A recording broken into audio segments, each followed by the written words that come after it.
I am Matilda. I'll lead you around as your guide for the next 45 minutes to an hour. It is a walking tour of Kweku's castle. Now we are currently at the male slave dungeons. We'll soon go down to see what our ancestors went through. We'll come to the courtyard of the castle, walk on top of the underground tunnel. We'll see part of it. We'll move to the female slave dungeons, the door of no return. All of us who survived will come inside to condemn cell. The guided tour will take us up to the slave market in the castle. We'll go to the governor's residence. We'll see the fort before the tour will be over. This is the third castle in Ghana. Whilst the first one was built by Portuguese around 1482, Elmina Castle. You can call it St. George. The second one is in Akwaaba, built by Danish, 1661. And this is British Castle, 1664. Age-wise, Kweku's Castle is now 358 years. Portuguese named the country Gold Coast because of abundance of gold. They built Elmina Castle for mining, but later they converted it as a slave castle. They were defeated by the Dutch. They came to the land here to start a trading lodge. They named the lord Cabo Corso by their language, which means short cape. They abandoned the lodge they left. Swedish came. They built a small fortified fort.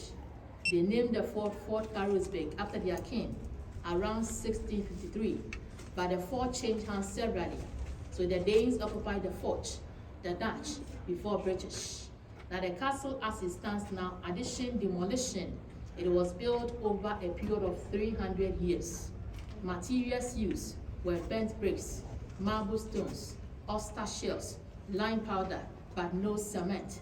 So some of the materials were imported, whilst others were made locally. They used cheap African labor for its construction. Whilst Portuguese was built for mining, they built that place for mining, Portuguese. And this place was built by British, mainly for transatlantic slave trade. So the discussion will be based on that. It all started when the New World was discovered. They were then looking for strong and healthy people to work in there. Well, please let's calm down a bit, others may join us. So some of the enslaved Africans were captured through intertribal conflict. Some were seen as wrongdoers. Some were debtors, but many of them didn't commit any crime. Irrespective of where they were coming from today Togo, Nigeria, Sierra Leone, all the West African countries, and over here, northern part Salaga, Sande Majendi, coming down to Asinamanson in the central region. That is where most of the enslaved Africans had a last shower for them to look nice, attractive, before they walk from there to the castle with the middlemen. When they arrive, the first point of call is the second floor. We call that place Palaver Hall, which means to talk, to bargain. That was where they were examined. They exchanged them not for money, but for guns, gunpowder, looking mirror, and other European commodities. After the examination, they were separated into the dungeons, but for easy identification, branded irons were placed in the fire, then hot metal, they stamped them with their initials. So this is the male dungeon for 1,000. We have the female dungeon on the other side. Now this castle was officially opened to public in 1974. It was designated as the World Heritage Site in 1979. So the World Heritage Site for us. Let's move down to see the place. That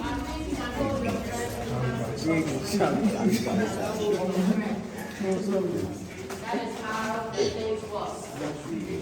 So let us imagine that we were coming from the Akwaaba cultivation the dungeons without lights. So the station light will be off. Yes. For us, we have it. Alright, so wonderful family. Normally, when we get to the dungeon, the cells, this was where they were fed twice a day. They defecated in the dungeons, they urinated, they were here for maximum 6 weeks and minimum 3 weeks before the ship arrived. We are doing the tour as one people irrespective of our colors, but make sure that we'll never repeat past mistakes. So we are looking at what our ancestors went through. The enslaved Africans were held in the dungeons. And I've explained the conditions over here. The dungeons are divided in 5 sections. The very first section was meant for freedom fighters, those that attempted to free themselves. If you're unable to control them in the dungeons, they send them to the place where they will be there till they die. But the conditions were the same. Only thing is that for those who were seen as freedom fighters, they were separated from the others. That is why we have this. This was the only dungeon with the gates. Anytime it rains, rainwater comes in. It comes to the direction of wind from this small openings down to wash the sweat, saliva, vomit, everything on the floor. So it flows down from this place straight into the ocean. As the training went on, it got to a point that those things were not moving. So gradually, day by day, they accumulated to a certain level. Now those here, please, open up. Open up. When you look at the side, don't close the door, please. I want to get the light here.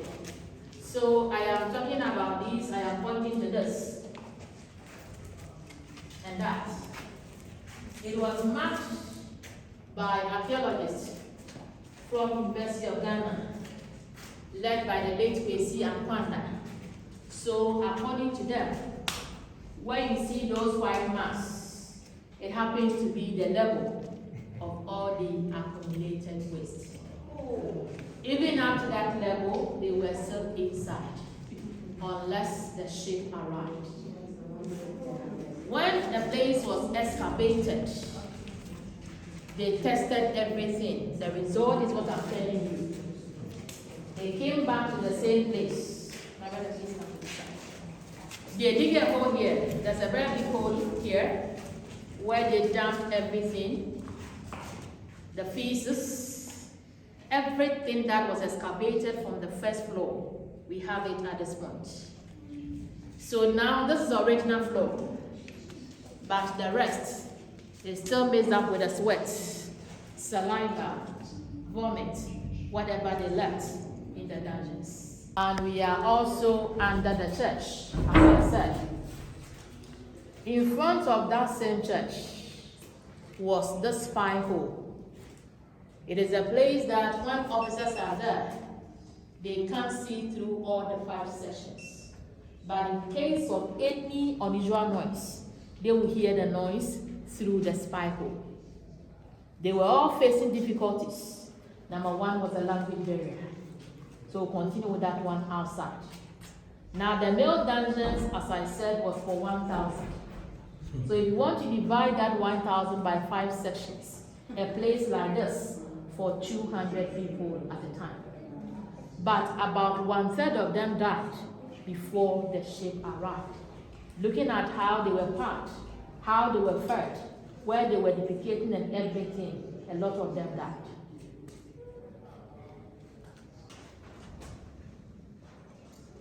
The first place was called the strong section. And this last one was called the sorting out, in the sense that they were here for a very long time. Some died, others were very rich when the ship arrived. So at the last side, they were sorted out. They grouped them into two. The weak ones will wait for the next ship at the corner there. The strong ones will here. So after the sorting, they used chains similar like these ones. They chained them to each other. When they were coming in to wait for the ship, they all came through the main entrance. I'm talking about that one. But when the ship arrived, they were led through underground passage. So the entrance to that passage was here. This was for all the enslaved Africans, brothers, and fathers to walk through to the final exit. They came out at a distance to join our brothers and sisters and to that final exit. Around 1807, legally, slave trade was abolished. To them, they were able to implement machines. They have more labor. But this was not sealed in 1807. This was sealed after the indigenous slavery, what we were practicing before the transatlantic slave trade.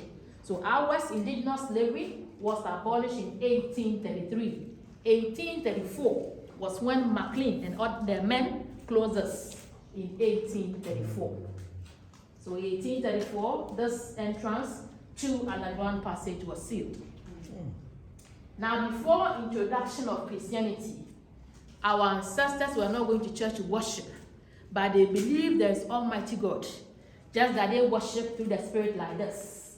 So the history behind this such that the Spirit was here when the castle was not built.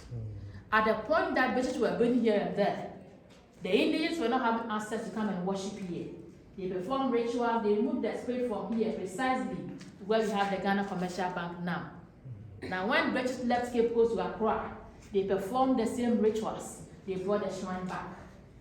Some are Christians, others still believe in tradition.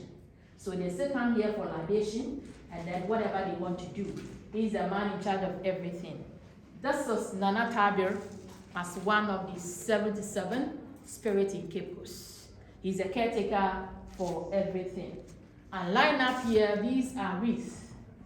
Most of them from the sisters, the brothers in diaspora, that during slave trade era, most of the enslaved Africans, they died in their dungeons, and others also died on their way coming to the place. So we have this as remembrance of all those who died. You can also lay a wreath on behalf of those who died. Right, it is now time for questions. Those who want to ask questions, it is now time for that. I have one. Yes, sir. Were the slaves just from Ghana or from all over West Africa? All over the West African countries. I've mentioned some. We can't mention all. So Togo, it wasn't like Togo, but Togo, Nigeria, Benin, all over.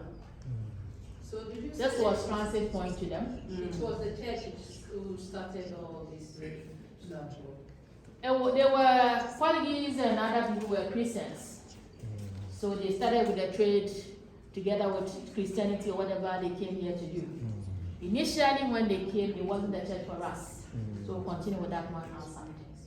I want us to do the tour step by step. We are finished with this side. We'll continue with Christianity and what have you outside. You wanted to say something? All right, so if there are no questions. Were the people kept here, like, were the differences felt between each other when they were here originally? Over here, because of language barrier, they were here in the dungeons. You cannot move from one dungeon to another. And because of the officers, they don't understand any of the local languages. To them, any least noise, it means that they are planning to do something. So as they were here, it is possible some of them might have fight, but you need to keep silent because the officers are there watching. So we'll continue with the language barrier, Christianity, everything outside. The plaque was placed here way back in 1992. The first Pan-African Historical Theatre Festival. Who died rest in peace. May those who return find their roots. May humanity never again perpetrate such injustice against humanity. Now there is this thing, we the living, to all races of the world, to you and I here, we vow to uphold this. We vow that we are not going to allow anything to happen again. So that is the message. I believe we'll share the same message with all those who couldn't come to the castle with us. The church here, the dungeon, and the apology for all of us. This is where they kept ammunitions. Let's go upstairs. Came here to visit the late President Mills and thereafter to see the place, because Michelle traced ancestral roots through this place where they came all over to visit the place. So that is it, the church, the dungeon. Initially, when British came, though they were having the church on top of the dungeon, but to them, business aside and religion aside, so initially they didn't see anything wrong with that. So that is why they were having the church, whilst enslaved Africans were down there suffering. In connection with the church, it got to a point that they decided to spread the gospel to us, where they were facing problems. Number one was a language barrier, and two, they were dying of malaria. So they thought it wise to send some African boys. They named those boys Thomas, Philip, and William. They sent them to England for training as interpreters and as preachers. But two of them died, remaining the last one called Philip. Philip was born on Wednesday, so the name was Philip Kweku, but British couldn't pronounce the name Kweku, where that name was anglicized Kweku. So the very first baby here, by name Philip Kweku, and the name of the church, XPG, changed to Anglican Church today. So this man became Reverend Philip Kweku of the Anglican Church, because the name changed from XPG to that. So this the same person was the headmaster of Cape Coast Castle School. That was the same place that formal education started. Their kids, that we call them mulattoes and mulattress, were taught how to read and write. So this was a church, at the same time classroom, but we have converted the same place as a children's library. Philip was born in 1741. He returned home around 1765. He died 1816, 75 years. So every 17th October, the Anglican communities celebrate Philip Kweku's Day. This is unidentified grave. Apart from the four that you see here, many people were buried, but their names were not mentioned. When enslaved Africans died in their numbers, their bodies were taken from there straight into the ocean. Captain George Maclean. George Maclean, a Scottish, was born in 1801. Maclean was the president of the British Committee of Merchants from 1830. 1843, he was appointed as a judicial assessor, and he established the first court up there, Maclean's Hall. Maclean was the same person who ordered his men to close the canal in 1834. He also designed the one of 1844, which was signed by Captain Commander Hill and then 8 African chiefs to usher in colonial administration for 113 years. The wife of Maclean also came down to visit, but she died here, Letitia Elizabeth Landon. She was born in 1802, and 1838, 36 rather, the wife died. The last one here, C.B. Whitehead, Army Commander and lawyer by profession, was born in 1774, and 2nd July 1812, 38 years, the soldier died. The soldiers were behind this block. They were there to protect, to defend in case of any attack. That is why they mounted the cannons and cannonballs all around in case of any attack. The attack from their competitors, talk of Portuguese, the Dutch, the Danes, and also the sea pilots.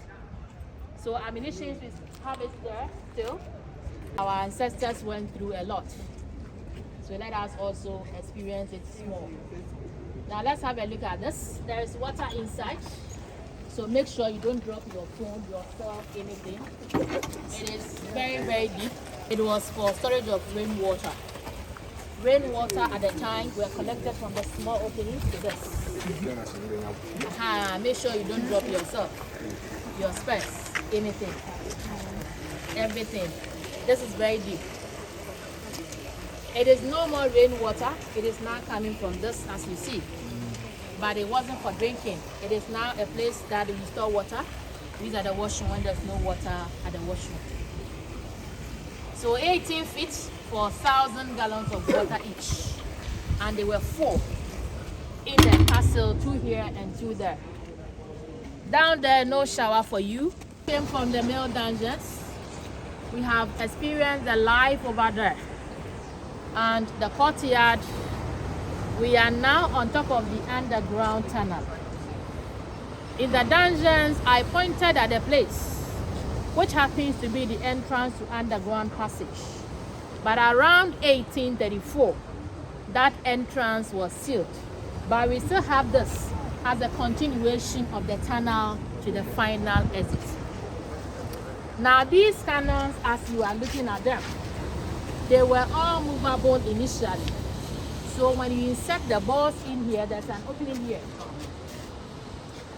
There's this place for gunpowder, you lit match, which will drive the balls to destroy the ships.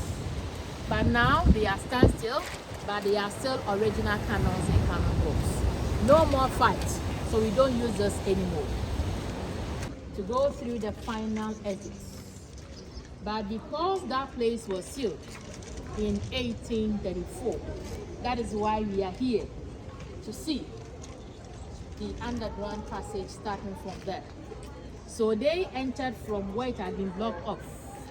This was where a guide, a soldier, will be here with a gun.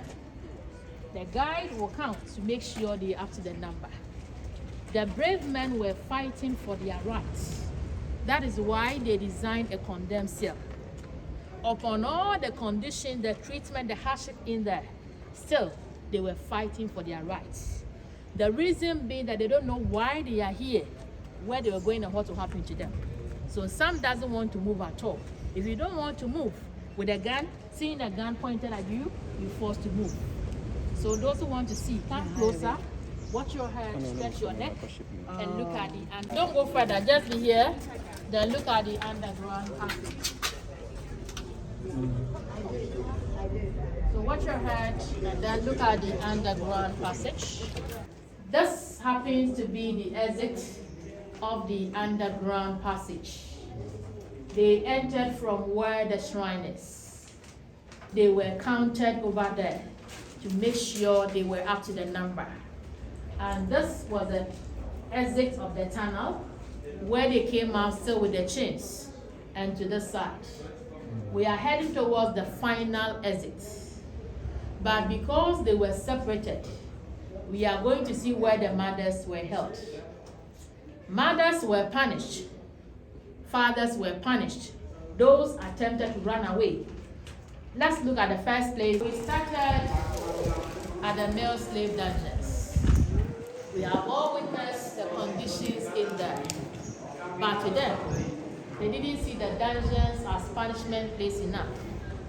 But they still went ahead to create condemned cell and also the punishment cell for troublemakers to them. Some were asking questions, some were fighting for their rights. Now this small cell for the mothers, those attempted to run away, behaving like Yasantua, and they were re-arrested. They were punished in this cell, and those who refused to be raped were also punished. But theirs was not condemned cell. If you change your mind, you are out of the place. And because of that, they had this, the door was here, but it's no more. This was for light, for food and everything. There's another hole down. That is the place that lays the sweat, the vomit, saliva, everything into the ocean. So that is your punishment. That place stinks. If you don't allow yourself, that's your punishment over there. The female dungeons. So enslaved Africans, the captives were held at this side as equal in all their lives. Not to scare you, but just imagine that you are living in a place like this total darkness. The only source of light and ventilations were the small openings. Anytime it rains, rainwater comes through the same place to wash the sweat, saliva into the ocean. But surprisingly, at this side, we don't have the trench. So you cannot imagine sometimes the unbearable smell that will go out from this place. Ladies were having their menses here, flowing with blood for 5-7 days. They were not providing them with anything. And in this mess, officers were coming in day and day out, select them to certify themselves sexually over there. If you say no, you are in trouble.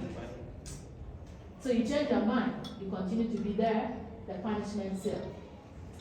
Some of them died, others survived. But those who survived, together with their fathers and brothers, they were led through the final exit right there. A place that you lost contact with your family, your language, your names, your culture, everything.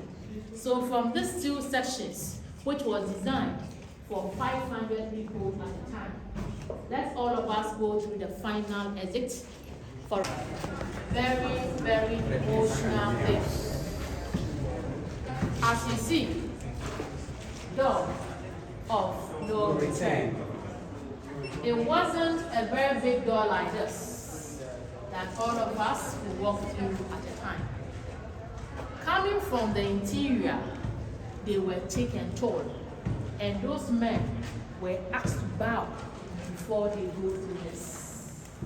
Imagine a thick tall bowing and going through this. It wasn't easy. So to New York, Jamaica, Haiti, Barbados, wherever they have the plantations, this was the final exit.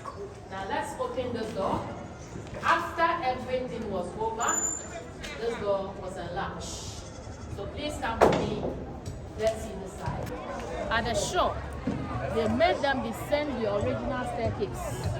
They were loaded into small boats, which were similar like the canoes around.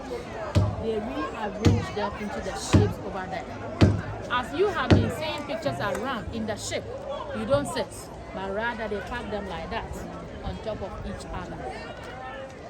Officers, as they are going and coming in, because this was very small, they don't use this, but they prefer using this for they are going and coming in. The ships comes here in the evening or in the night, and in those days no light. They don't want anyone to see, anyone to hear, because some were living, they were crying, they were screaming. Behind the same door, let's all turn and face the side and see what is written there. Behind the, it is now door 10. So this sign that you have here, let's come closer please. We are returning. So it doesn't mean that some of you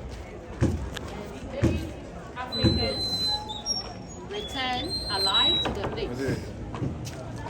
The name changed from door of no return to return way back in 1998 first August. The then Abraham Lincoln signed proclamation Emancipation around 1863. And over here it was 1998 first August. So 1998, a ceremony was held here called Emancipation Day. Now when our sisters and brothers were coming all the way from New York and Jamaica to celebrate Emancipation, they came with 2 caskets containing the mortal remains of former slaves. There was one lady by name Madame Crystal. She fought against racism, and army officers were passing with the family. They brought them by air to Accra. Accra, they came with cars to Abanze with canoes like this one to Cape Coast Castle Courtyard. They were welcome as point libation. So after the ceremony, they were reburied at the cinnamons to the same village that most of them had a last shower before they walked from there to the castle. So emotionally, symbolically, it is no more the door of no return. It is now door of return to welcome the sisters, the brothers back home. Not necessarily coming through the same door, but as a gateway to Africa, it is now door of return. So for the sake of this sign door of return, let all of us return. We have survived, and we continue with the guided tour in there. So all of us, today we have survived the final exit. And we are here to continue with the guided tour. So this is Akwaaba, which I officially welcome all of you to the castle because you have survived the final exit. If it were to be those days and as we went there, we will not return. But luckily for us, we have all returned, we have all survived. So once and wash with. They went through the final exit. They lost for good. Those who were disturbing them were brought to this place for them to die. Their intention was for you to suffer before you die. And by so doing, your brother will learn a lesson from it. This was a cell that they were denied of food, no water, no light, no ventilation. Not more than 3 days. You suffer, you struggle before you die. The first original door was here locked, the second door locked, but later the two were removed, meaning that you'll go back to the dungeon to call your brothers to come here to see, to take your bodies out. So going back to the dungeon to which it will be a lesson for them. And may their souls rest in perfect peace. You are dying, but wait for me to on the lights before you come.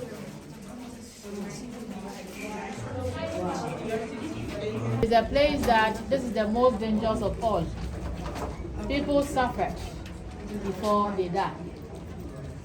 For this place is where we have the only one original door left in this castle.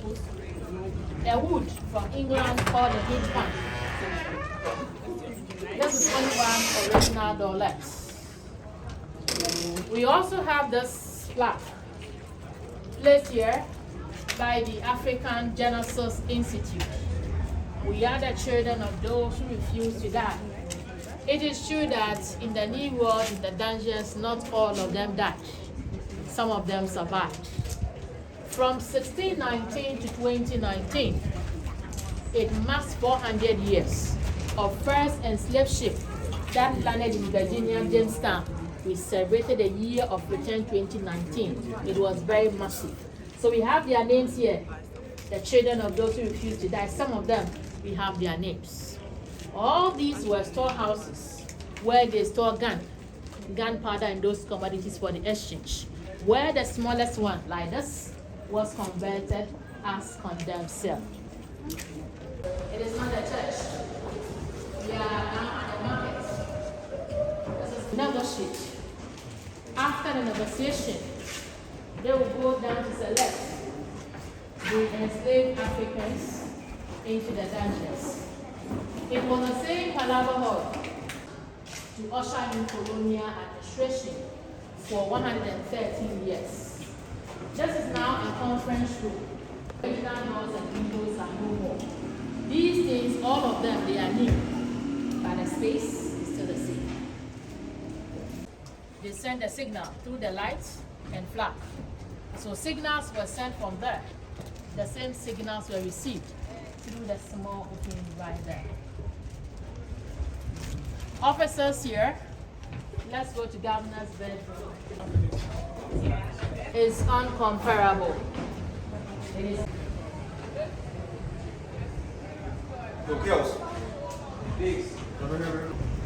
to the sea for sea defense. Whilst over there we have some of them pointing to the land for land defense. So reception area where they receive governor's visitors and a place where they enjoy themselves. We have the reception area.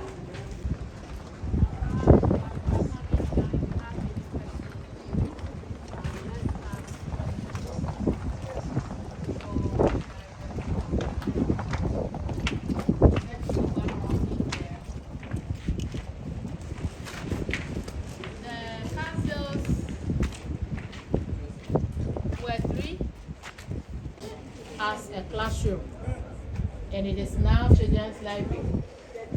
In front of the church was the spy hole that I talked about in the dungeons. Over here, they can't see through all the 5 sections. But in case of any unusual noise, it will come through this place for the officers to hear, to move down to see what is going on. All right, my wonderful guests. We have been through all the dungeons, the cells. As you went there, we have all experienced what our people went through. The place is now empty. It means that that form of slave trade is no more. But you and I, in our days, we are still experiencing child trafficking, child labor, and the rest. In my opinion, if we decided to take a revenge, that one, as I speak, it will not change anything. But if we all decide to educate people the more, whatever transpire will never come again. What is going on? We should all help educate people for them to stop. When you look at the place, very nice, with a very sad story. In the side of the creature, irrespective of our colors, we are all the same. So we should try and teach everyone or treat everyone fairly. That is the message, and I believe we'll share the same message with those who couldn't come to the castle with us. I thank you very much for coming to Cape Coast Castle. This is where we end. Bye-bye and safe journey. Thank you very much.